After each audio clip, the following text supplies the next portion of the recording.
All right. Mic is securely plugged in this time. Time to restart this. All right. So today's reading is Twilight by John W. Campbell. First published in 1934 under a pseudonym. Speaking of hitchhikers, said Jim Bendel in a rather bewildered way, I picked up a man the other day that certainly was a queer cuss. He laughed, but it wasn't a real laugh. He told me the queerest yarn I ever heard. Most of them tell you how they lost their good jobs and tried to find work out here in the wide spaces of the West. They don't seem to realize how many people we have out here. They think all this great, beautiful country is uninhabited. Jim Bendel's a real estate man, and I knew how he could go on. That's his favorite line, you know. He's real worried because there's a lot of homesteading plots still open out in our state. He talks about the beautiful country, but he never went farther into the desert than the edge of town. Afraid of it, actually. So I sort of steered him back on the track. What did he claim, Jim? Prospector who couldn't find land to prospect? That's not very funny, Bart. No, it wasn't only what he claimed. He didn't even claim it, just said it. You know, he didn't say it was true. He just said it. That's what gets me. I know it ain't true, but the way he said it, oh, I don't know. By which I knew he didn't. Jim Bendel's usually pretty careful about his English, real proud of it. When he slips, that means he's disturbed, like the time he thought the rattlesnake was a stick of wood and wanted to put it on the fire. Jim went on. And he had funny clothes, too. They looked like silver, but they were soft as silk, and at night they glowed just a little. I picked him up about dusk. Really picked him up. He was lying off about 10 feet from the south road. I thought, at first, somebody had hit him, and then hadn't stopped. Didn't see him very clearly, you know. I picked him up, put him in the car, and started on. I had about 300 miles to go, but I thought I could drop him at Warren Spring with Doc Vance. But he came to in about 5 minutes and opened his eyes. He looked straight off, and he looked first at the car, then at the moon. Thank God, he says, and then looks at me. It gave me a shock. He was beautiful. No, he was handsome.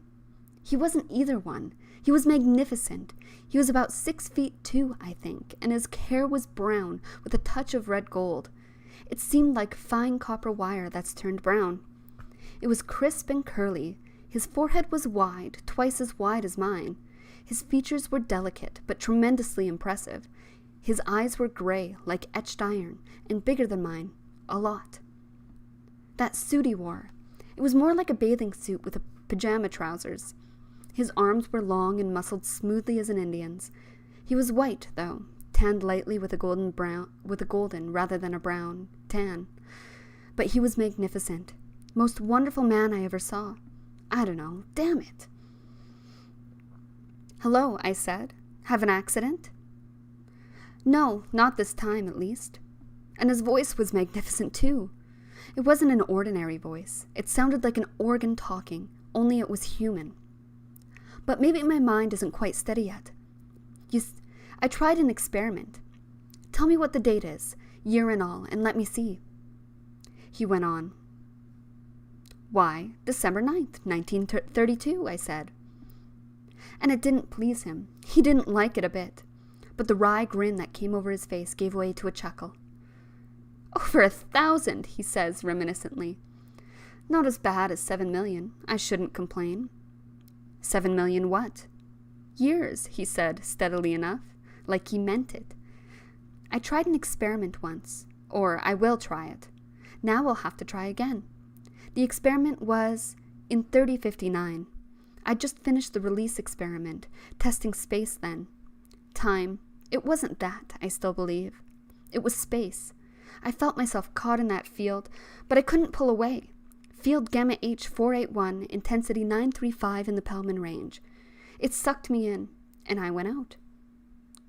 I think it took a shortcut through space to the position the solar system will occupy, through a higher dimension, effecting a speed exceeding light and throwing me into the future plane. He wasn't telling me, you know. He was just thinking out loud. Then he began to realize I was there. I couldn't read their instruments. 7 million years of evolution changed everything. So I overshot my mark a little coming back. I belong in 3059. But tell me, what's the latest scientific invention in this year? He startled me so. I answered almost before I thought. Why, television, I guess. And radio and airplanes. Radio, good. They will have instruments. But see here, who are you? Ah, I'm sorry, I forgot, he replied in that organ voice of his. I am Aries Sen Kenlin, and you? James Waters Bendel. Waters? What does that mean? I do not recognize it. Why, it's a name, of course. Why should you recognize it? I see. You have not the classification, then. Sen stands for science. Where did you come from, Mr. Kenlin? Come from? He smiled. His voice was slow and soft. I came out of space across 7 million years or more. They had lost count. The men had. The machines had eliminated the unneeded service. They didn't know what year it was, but before that, my home is in Navath City in 3059. That's when I began to think he was a nut. I was an experimenter, he went on. Science, as I have said. My father was a scientist too. But in human genetics, I myself am an experiment. He proved his point, and all the world followed suit. I was the first of the new race. The new race? Oh, holy destiny! What is its end? I have seen it, almost. I saw them, the little men, bewildered, lost. And the machines, must it be? Can't anything sway it? Listen, I heard this song. He sang the song. Then he didn't have to tell me about the people. I knew them. I could hear their voices in the queer, crackling, un-English words. I could read their bewildered longings. It was in a minor key, I think. It called and asked and hunted hopelessly, and over it all the steady rumble and whine of the unknown, forgotten machines.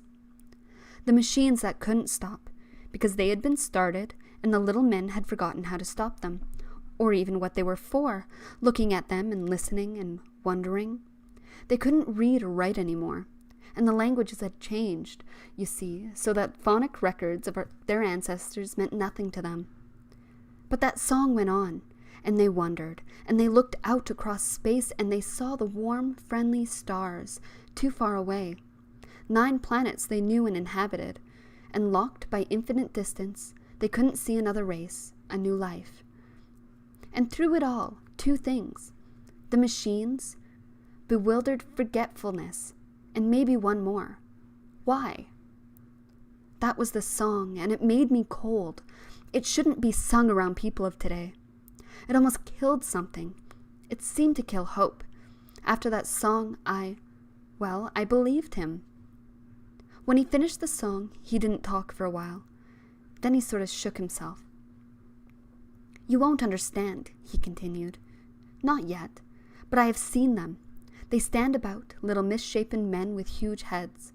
But their heads contain only brains. They have machines that could think, but somebody turned them off a long time ago, and no one knew how to start them again. That was the trouble with them.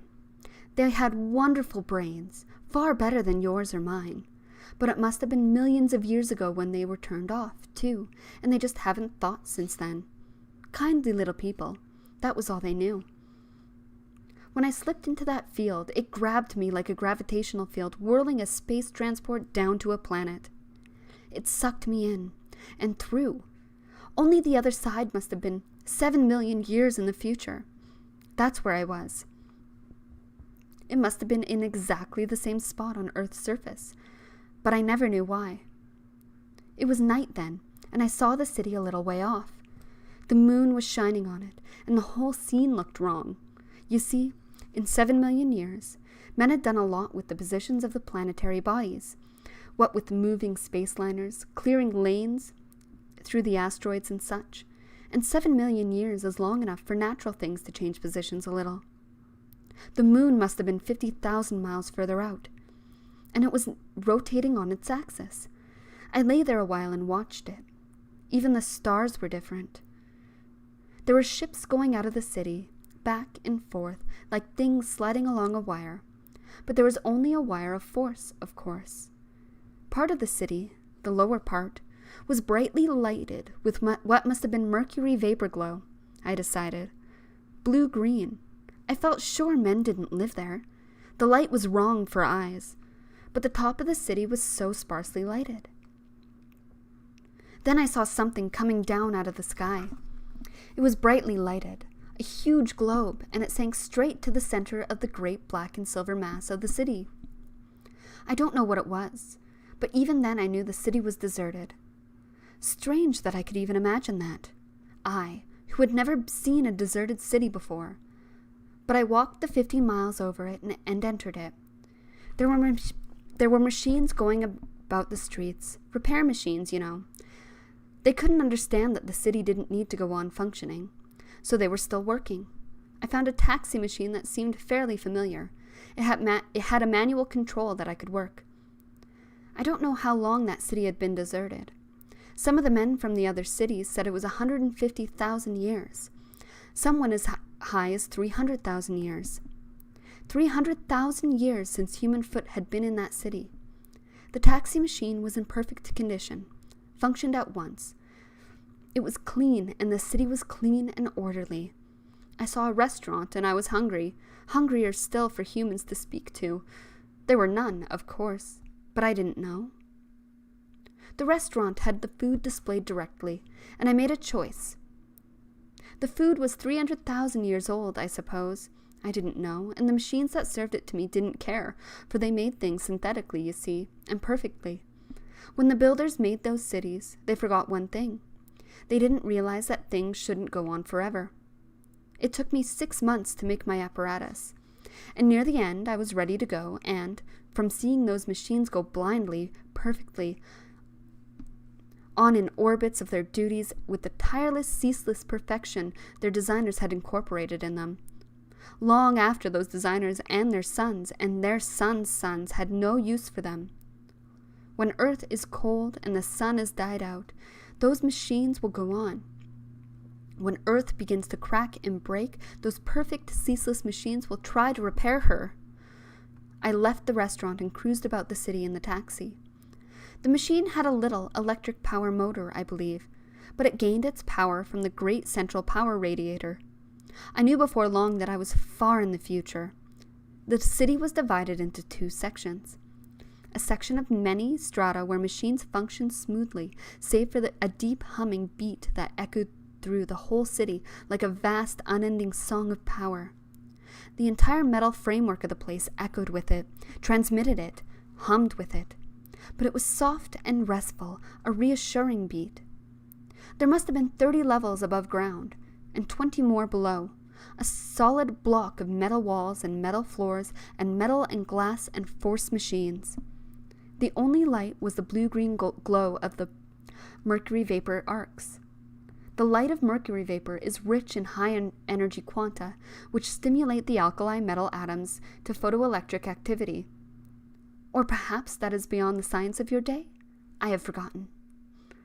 But they had used that light because many of their worker machines needed sight. The machines were marvelous. For 5 hours I wandered through the vast power plant on the very lowest level, watching them, and because there was motion and that pseudo-mechanical life, I felt less alone. The generators I saw there were a development of the release I had discovered. When? The release of the energy of matter, I mean. And I knew when I saw that for what countless ages they could continue. The entire lower block of the city was given over to the machines. Thousands, but most of them seemed idle, or at most running under light load. I recognized the telephone apparatus, and not a single signal came through. There was no life in the city, yet when I pressed the little stud beside the screen on one side of the room, the machine began working instantly. It was ready. Only no one needed it anymore. The men knew how to die and be dead, but the machines didn't. Finally, I went up to the top of the city, the upper level. It was a paradise. There were shrubs and trees and parks glowing in the soft light that they had learned to make in the very air. They had learned it 5 million years or more before.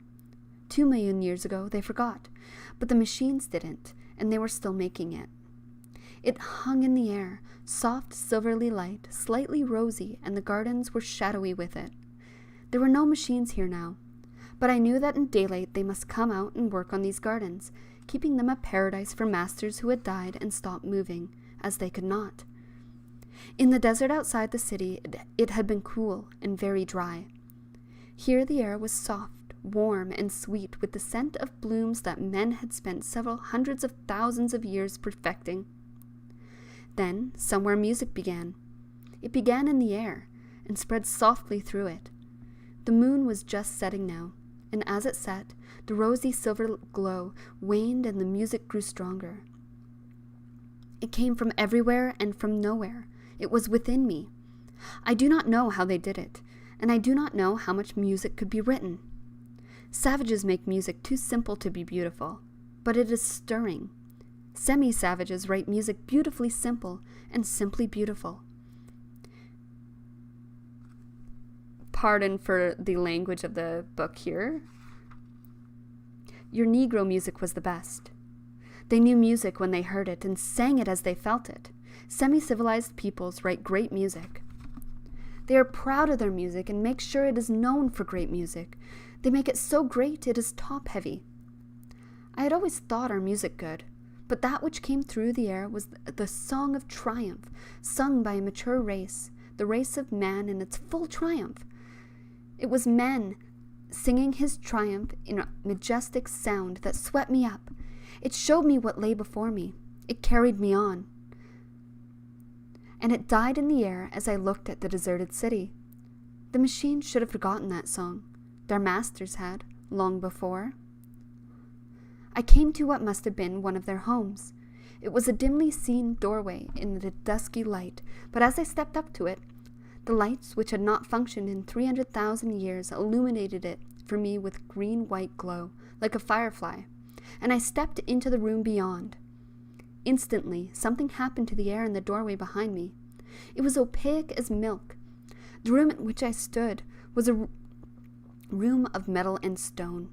The stone was some jet-black substance with the finish of velvet, and the metals were silver and gold. There was a rug on the floor, a rug of just such material as I am wearing now, but thicker and softer. There were divans about the room, low and covered with these soft metallic materials. They were black and gold and silver too.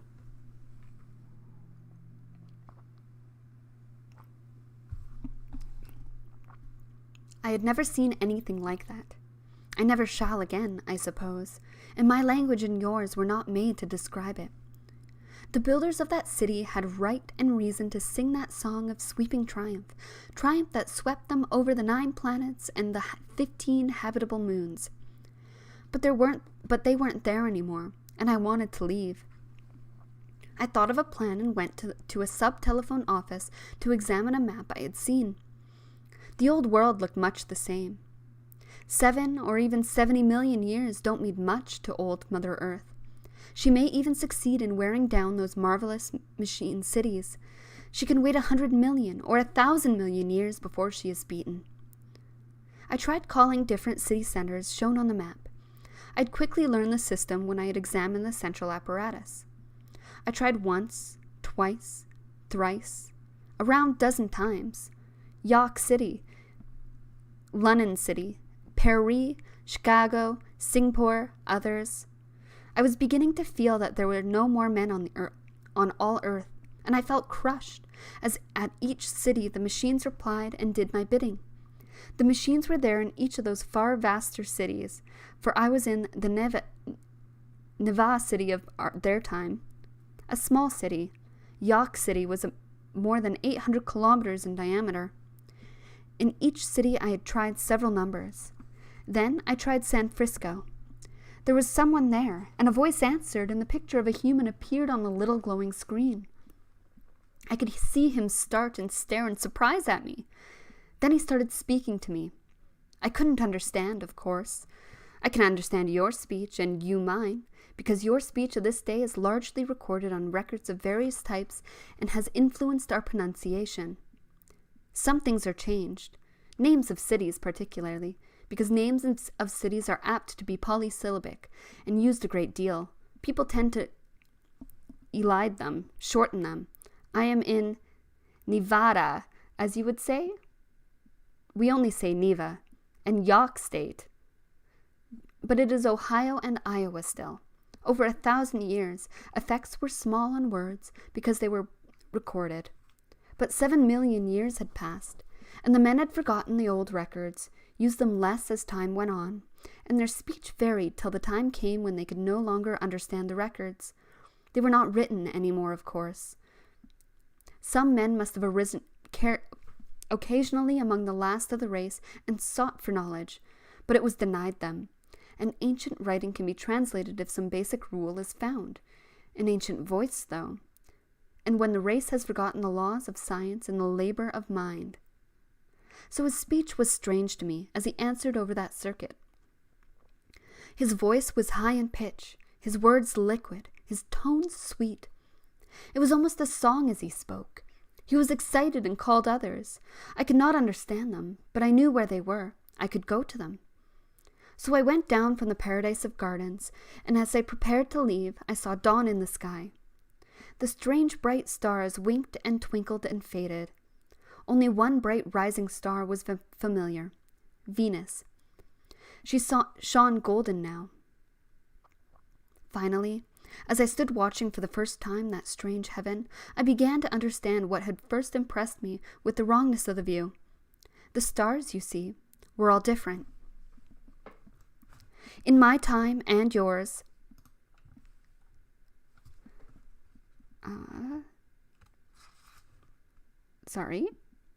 the solar system is a lone wanderer that by chance is passing across an intersection point of galactic traffic. The chance is passing across the intersection. The stars we see at night are the stars of moving clusters, you know. In fact, our system is passing through the heart of the Ursa Major group. 6 other groups center within 500 light-years of us. But during those 7 million years, the sun had moved out of the group. The heavens were almost empty to the eye. Only here and there shone a single faint star, and across the vast sweep of black sky swung the band of the Milky Way. The sky was empty. That must have been another thing those men meant in their songs, felt it in their hearts. Loneliness, not even the close, friendly stars. We have stars within 6 light-years. They told me that their instruments, which gave directly the distance to any star, showed that the nearest was 150 light-years away. It was enormously bright, brighter even than Sirius of our heavens, and that made it even less friendly, because it was a blue-white supergiant. Our sun would have served as a satellite for that star. I stood there and watched the lingering rose-silver glow die as the powerful blood-red light of the sun swept over the horizon. I knew by the stars now that it must have been several million years since my day, since I had last seen the sun sweep up, and that blood-red light made me wonder if the sun itself was dying. An edge of it appeared, blood-red and huge. It swung up, and the color faded, till in half an hour it was the familiar yellow-gold disk. It hadn't changed in all that time. I had been foolish to think that it would. 7 million years, that is nothing to Earth. How much less to the sun? Some 2,000 times it had risen since I last saw it rise. 2,000 days. If it had been that many years, I might have noticed a change. The universe moves slowly. Only life is not enduring. Only life changes quickly.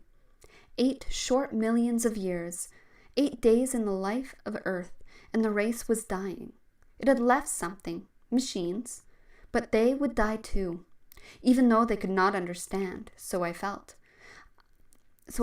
I may have changed that. I will tell you later. For when the sun was up, I looked again at the sky and the ground, some 50 floors below.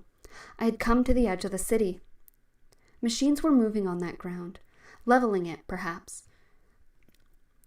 A great wide line of gray stretched off across the level desert straight to the east. I had seen it glowing faintly before the sun rose, a roadway for ground machines. There was no traffic on it. I saw an airship slip in from the east. It came with a soft muttering whine of air, like a child complaining in sleep. It grew to my eyes like an expanding balloon. It was huge when it settled in the great port slip in the city below. I could hear now the clang and mutter of machines, working on the materials brought in, no doubt. The machines had ordered raw materials. The machines in the other cities had supplied.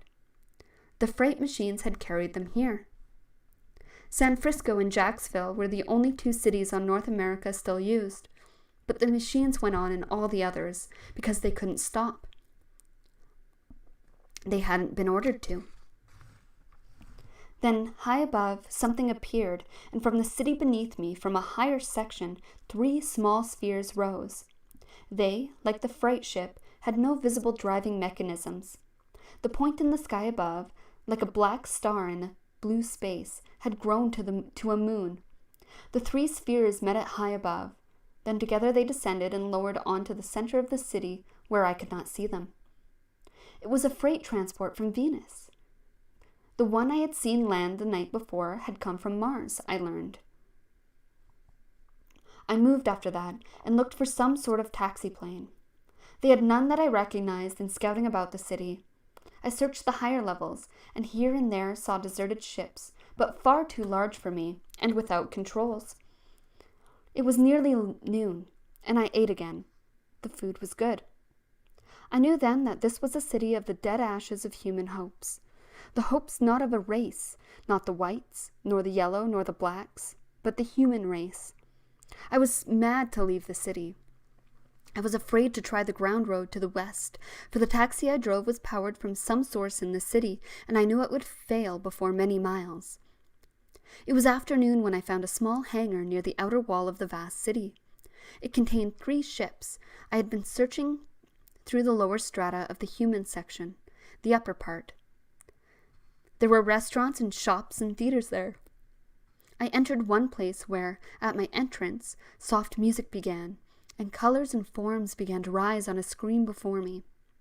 They were the triumph songs in form and sound and color of a mature race, a race that had marched steadily upward through 5 millions of years, and didn't see the path that faded out ahead, when they were dead and had stopped, and the city itself was dead, but hadn't stopped. I hastened out of there, and the song that had not been sung in 300,000 years died behind me. But I found the hangar. It was a private one, likely. 3 ships. One must have been 50 feet long and 15 in diameter. It was a yacht, a space yacht, probably. One was some 15 feet long and 5 feet in diameter. That must have been the family air machine. The third was a tiny thing, little more than 10 feet long and 2 in diameter. I had to lie down within it, evidently. There was a periscopic device that gave me a view ahead and almost directly above, a window that permitted me to see what lay below, and a device that moved a map under a frosted glass screen and projected it onto the screen in such a way that the crosshairs of the screen always marked my position. I spent half an hour attempting to understand what the makers of that ship had made. But the men who had made that were men who held behind them the science and knowledge of 5 millions of years and the perfect machines of those ages. I saw the release mechanism that powered it. I understood the principles of that and, vaguely, the mechanics. But there were no conductors, only pale beams that pulsed so swiftly you could hardly catch the pulsations from the corner of the eye. They had been glowing and pulsating, some 6 of them, for 300,000 years at least, probably more. I entered the machine, and instantly 6 more beams sprang into being. There was a slight suggestion of a quiver, and a queer strain ran through my body. I understood in an instant, for the machine was resting on gravity nullifiers. That had been my hope when I worked on the space fields I discovered after the release. But they had had it for millions of years before they built that perfect deathless machine. My weight entering it had forced it to readjust itself and simultaneously to prepare for operation. Within, an artificial gravity equal to that of Earth had gripped me, and the neutral zone between the outside and the interior had caused the strain. The machine was ready. It was fully fueled, too. You see, they were equipped to tell automatically their wants and needs. They were almost living things, every one. A caretaker machine kept them supplied, adjusted, even repaired them when need be, and when possible. If it was not, I learned later, they were carried away in a service truck that came automatically, replaced by an exactly similar machine, and carried to the shops where they were made, and automatic machines made them over. The machine waited patiently for me to start. The controls were simple, obvious. There was a lever at the left that you pushed forward to move forward, pulled back to go back. On the right, a horizontal, pivoted bar. If you swung it left, the ship spun left. If right, the ship spun right. If tipped up, the ship followed it, and likewise for all motions other than backward and forward it. Raising it bodily raised the ship, and depressing it depressed the ship. I lifted it slightly. A needle moved a bit on a gauge comfortably before my eyes as I lay there, and the floor dropped beneath me. I pulled the other control back, and the ship gathered speed as it moved gently out into the open. Releasing both controls into neutral, the machine continued till it stopped at the same elevation, the motion absorbed by air friction. I turned it about, and another dial before my eyes moved, showing my position. I could not read it, though. The map did not move as I had hoped it would, so I started toward what I felt was west. I could feel no acceleration in that marvelous machine. The ground simply began leaping backward, and in a moment the city was gone. The map unrolled rapidly beneath me now, and I saw that I was moving south of west. I turned northward slightly and watched the compass. Soon I understood that too, and the ship sped on. I'd become too interested in the map and the compass, for suddenly there was a sharp buzz, and, without my volition, the machine rose and swung to the north. There was a mountain ahead of me I had not seen, but the ship had. I noticed then what I should have seen before, 2 little knobs that could move the map. I started to move them and heard a sharp clicking, and the pace of the ship began decreasing. A moment, and it had steadied at a considerably lower speed, the machine swinging to a new course. I tried to right it, but to my amazement the controls did not affect it. It was the map, you see. It would either follow the course, or the course would follow it. I had moved it, and the machine had taken over control of its own accord. There was a little button I could have pushed, but I didn't know. I couldn't control the ship until it finally came to rest and lowered itself to stop 6 inches from the ground in the center of what must have been the ruins of a great city. Sacramento, probably. I understood now, so I adjusted the map to San Francisco, and the ship went on at once. It steered itself around a mass of broken stone and turned back to its course and headed on, a bullet-shaped self-controlled dart. It didn't descend when it reached San Francisco. It simply hung in the air and sounded a soft musical hum, twice. Then it waited, I waited too, and looked down. There were people here. I saw the humans of that age for the first time. They were little men, bewildered, dwarfed, with heads disproportionately large, but not extremely so. Their eyes impressed me most.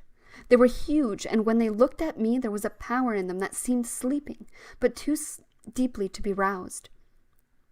I took the manual controls then, and landed, and no sooner had I got out than the ship rose automatically and started off by itself. They had automatic parking devices. The ship had gone to a public hangar, the nearest, where it would be automatically serviced and cared for. There was a little call set I should have taken with me when I got out. Then I could have pressed a button and called it to me, wherever I was in that city. The people about me began talking, singing almost, among themselves. Others were coming up leisurely, men and women, but there seemed to be no old and few young. What few young there were treated almost with respect, carefully taken care of lest a careless footstep on their toes or a careless step knock them down. There was a reason, you see. They lived a tremendous time. Some lived as long as 3,000 years. Then they simply died. They didn't grow old, and it never had been learned why people died as they did. The heart stopped, the brain ceased thought, and they died. But the young children not yet mature, were treated with the utmost care. But one child was born in the course of a month in that city of 100,000 people. The human race was growing sterile. And I have told you that they were lonely? Their loneliness was beyond hope. For, you see, as man strode toward maturity, he destroyed all forms of life that menaced him. Disease, insects, then the last of the insects, and finally the last of the man-eating animals. The balance of nature was destroyed then, so they had to go on. It was like the machines. They started them, and now they can't stop. They started destroying life, and now it wouldn't stop. So they had to destroy weeds of all sorts, then many formerly harmless plants. Then the herbivora, too, the deer and the antelope and the rabbit and the horse. They were a menace. They attacked man's machine-tended crops. Man was still eating natural foods. You can understand. The thing was beyond their control. In the end, they killed off the denizens of the sea, also in self-defense. Without the many creatures that kept them in check, they were swarming beyond bounds. And the time had come when synthetic foods replaced natural. The air was purified of all life, and about 2.5 million years after our day, all microscopic life. That meant that the water, too, must be purified. It was. And then came the end of life in the ocean. There were minute organisms that lived on bacterial forms, and tiny fish that lived on the minute organisms, and small fish that lived on the tiny fish, and big fish that lived on the small fish. And the beginning of the chain was gone. The sea was devoid of life in a generation. That meant about 1,500 years to them. Even the sea plants had gone. And on all earth there was only man and the organisms he had protected. The plants he wanted for decoration, and certain ultra-hygienic pets, as long-lived as their masters. Dogs. They must have been a remarkable animal. Man was reaching his maturity then, and his animal friend, the friend that had followed him through 1,000 millenniums to your day and mine, and another 4,000 millenniums to the day of man's early maturity, had grown in intelligence. In an ancient museum, a wonderful place, for they had, perfectly preserved, the body of a great leader of mankind who had died 5.5 million years before I saw him. In that museum, deserted then, I saw one of those canines. His skull was nearly as large as mine. They had simple ground machines that dogs could be trained to drive, and they held races in which the dogs drove those machines. Then man reached his full maturity. It extended over a period of a full 1,000,000 years. So tremendously did he stride ahead, the dogs ceased to be a companion. Less and less were they wanted. When the million years had passed, and man's decline began, the dog was gone. It had died out. And now this last dwindling group of men still in the system had no other life form to make its successor. Always before, when one civilization toppled, on its ashes rose a new one. Now there was but one civilization, and all other races, even other species, were gone save in the plants. And man was far too along in his old age to bring intelligence and mobility from the plants. Perhaps he could have in his prime. Other worlds were flooded with man during that 1,000,000 years. The 1,000,000 years. Every planet and every moon of the system had its quota of men. Now only the planets had their populations. The moons had been deserted. Pluto had been left before I landed, and men were coming from Neptune, moving in toward the sun and the home planet while I was there.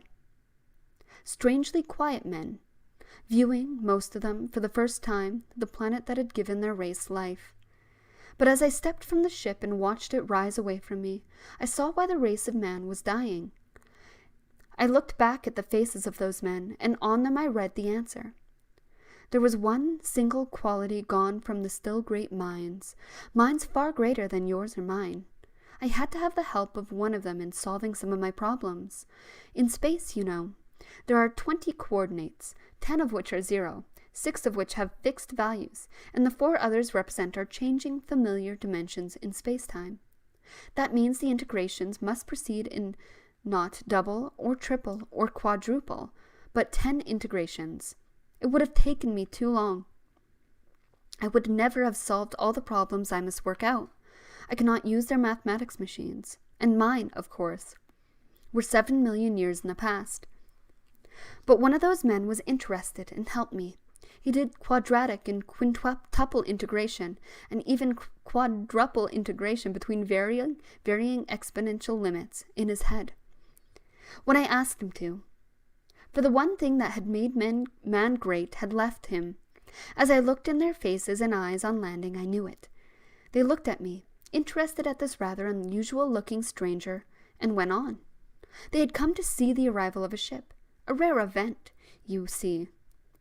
But they were merely welcoming me in a friendly fashion. They were not curious. Men had lost the instinct of curiosity. Oh, not entirely.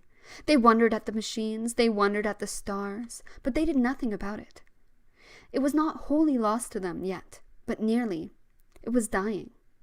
In the 6 short months I stayed with them, I learned more than they had learned in the 2,000 or 3,000 years they had lived among the machines. Can you appreciate the crushing hopelessness it brought to me? I, who love science, who see in it, or have seen in it, the salvation, the raising of mankind, to see those wondrous machines, of man's triumphant maturity, forgotten and misunderstood. The wondrous, perfect machines that tended, protected, and cared for those gentle, kindly people who had forgotten. They were lost among it. The city was a magnificent ruin to them, a thing that rose stupendous about them, something not understood, a thing that was of the nature of the world. It was. It had not been made. It simply was. Just as the mountains and the deserts and the waters of the sea. Do you understand? Can you see that the time since those machines were new was longer than the time from our day to the birth of the race? Do we know the legends of our first ancestors? Do we remember sharp cutting edge, the secret of trailing and killing a saber-toothed tiger without being killed oneself? They were now in similar straits, though the time had been longer, because the languages had taken a long step towards perfection, and because the machines maintained everything for them through generation after generation. Why, the entire planet of Pluto had been deserted. Yet on Pluto the largest mines of one of their metals were located. The machine still functioned. A perfect unity existed throughout the system, a unified system of perfect machines. And all those people knew was that to do a certain thing to a certain lever produced certain results, just as men in the Middle Ages knew that to take a certain material, wood, and place it in contact with other pieces of wood heated red would cause the wood to disappear and become heat. They did not understand that wood was being oxidized with the release of the heat of formation of carbon dioxide and water. So these people did not understand the things that fed and clothed and carried them. I stayed with them there for 3 days, and then I went to Jacksville, York City too. That was enormous. It stretched over, from well north of where Boston is today to well south of Washington. That was what they called York City. I never believed that when he said it, and Jim, interrupting himself, I knew he didn't. If he had, I think he'd have bought land somewhere along there and held it for a rise in value. I know Jim. He'd have the idea that 7 million years was something like 700, and maybe his great-grandchildren would be able to sell it. Anyway, went on Jim, he said it was all because the cities had spread so. Boston spread south, Washington north, and York City spread all over, and the cities grew into them. And it was all one vast machine. It was perfectly ordered and perfectly neat. They had a transportation system that took me from the north end to the south end in 3 minutes. I timed it. They had learned to neutralize acceleration. Then I took one of the great space liners to Neptune. There were still some running. Some people, you see, were coming the other way. The ship was huge. Mostly it was a freight liner. It floated up from Earth, a great metal cylinder 3/4 of a mile long and 1/4 of a mile in diameter. Outside the atmosphere it began to accelerate. I could see Earth dwindle. I have ridden one of our own liners to Mars, and it took me, in 3048, 5 days. In half an hour on this liner, Earth was just a star, and smaller with a smaller, dimmer star near it. In an hour we passed Mars. 8 hours later, we landed on Neptune. Marine was the city, large as the York City of my day, and no one living there. The planet was cold and dark, horribly cold. The sun was a tiny pale disk, heatless and almost lightless. But the city was perfectly comfortable. The air was fresh and cool, moist with the scent of growing blossoms, perfumed with them. And the whole giant metal framework trembled just slightly with the humming, powerful beat of the mighty machines that made and cared for it. I learned from records I deciphered, because of my knowledge of that ancient tongue from their tongue was based on, and the tongue of that 130,150 years after my birth. Not a machine had been touched by the hand of man since that day, yet the air was perfect for man, and the warm rose-silver glow hung in the air here and supplied the only illumination. I visited some of their other cities where there were men, and there, on the retreating outskirts of man's domain, I first heard the Song of Longings, as I called it, and another, the Song of Forgotten Memories. Listen. He sang another of those songs. There's one thing I knew, declared Jim. The bewildered note was stronger in his voice, and by that time I guess I pretty well understood his feelings. Because, you have to remember, I heard it only second-hand from an ordinary man, and Jim had heard it from an eye and ear witness that was not ordinary, and he heard it in that organ voice. Anyway, I guess Jim was right when he said, he wasn't any ordinary man. No ordinary man could think of those songs. They weren't right. When he sang that song, it was full of more of those plaintive minors. I could feel him searching his mind for something he had forgotten, something he desperately wanted to remember, something he knew he should have known, and I felt it eternally elude him. I felt it get further away from him as he sang. I heard that lonely, frantic searcher attempting to recall that thing that would save him. And I heard him give a little sob of defeat, and the song ended. Jim tried a few notes. He wasn't a good ear for music, but that was too powerful to forget. Just a few hummed notes.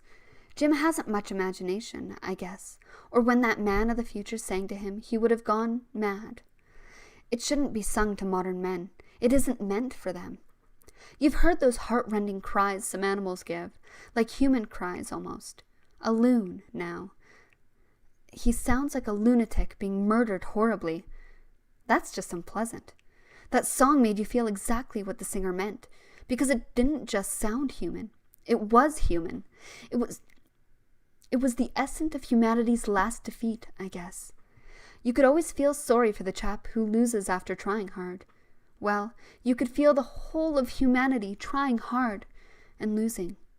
And you knew they couldn't afford to lose, because they couldn't try again. He said he'd been interested before, and still not wholly upset by those machines that couldn't stop. But that was too much for him. I knew after that, he said, that these weren't men I could live among. They were dying men, and I was alive with the youth of the race. They looked at me with the same longing, helpless wonder with which they looked at the stars and the machines. They knew what I was, but couldn't understand. I began to work on leaving. It took 6 months. It was hard because my instruments were gone, of course, but theirs didn't read in the same units. And there were few instruments anyway. The machines didn't read instruments. They acted on them. They were sensory organs to them. But Ray Lantel helped where he could, and I came back. I did just one thing before I left that may help. I may even try to get back there sometime, to see, you know. I said they had machines that could really think, but that someone had stopped them a long time ago, and no one knew how to start them? I found some records and deciphered them. I started one of the last and best of them, and started it on a great problem. It is only fitting it should be done. The machine can work on it, not for 1,000 years, but for 1,000,000, if it must. I started 5 of them, actually, and connected them together as the records directed. They were trying to make a machine with something that man had lost. It sounds rather comical, but stop to think before you laugh. and remember that Earth as I saw it from the ground level of Neva City just before Rio Lantel threw the switch. Twilight. The sun has set. The desert out beyond in its mystic changing colors. The great metal city rising straight-walled to the human city above, broken by spires and towers and great trees with scented blossoms. The silvery rose glow in the paradise of the gardens above. And all the great city structure throbbing and humming to the steady, gentle beat of perfect, deathless machines, built more than 3 million years before, and never touched since that time by human hands. And they go on. The dead city, the men that have lived and hoped and built and died to leave behind them those little men who can only wonder and look and long for a forgotten kind of companionship. They wander through the vast cities their ancestors built, knowing less of them than the machines themselves. And the songs, those tell the story best, I think. Little, hopeless, wandering men amid vast, unknowing, blind machines that started 3 million years before and just never knew how to stop. They were dead and can't die and be still. So I brought another machine to life and set it to a task which, in time to come, it will perform. I ordered it to make a machine which would have what man had lost, a curious machine. And then I wanted to leave quickly and go back. I had been born in the first full light of man's day. I did not belong in the lingering, dying glow of man's twilight. So I came back, a little too far back, but it will not take me long to return, accurately this time. Well, that was his story, Jim said. He didn't tell me it was true, didn't say anything about it. And he had me thinking so hard I didn't even see him get off in Reno when we stopped for gas. But he wasn't an ordinary man, repeated Jim, in a rather belligerent tone. Jim claims he doesn't believe the yarn, you know. But he does. That's why he always acts so determined about it when he says the stranger wasn't an ordinary man. No, he wasn't, I guess. I think he lived and died too, probably, sometime in the 31st century. And I think he saw the twilight of the race too. And that is the end of Twilight. An odd little story, I find. So, yeah. Hope everyone has a lovely afternoon, and I will see you next Sunday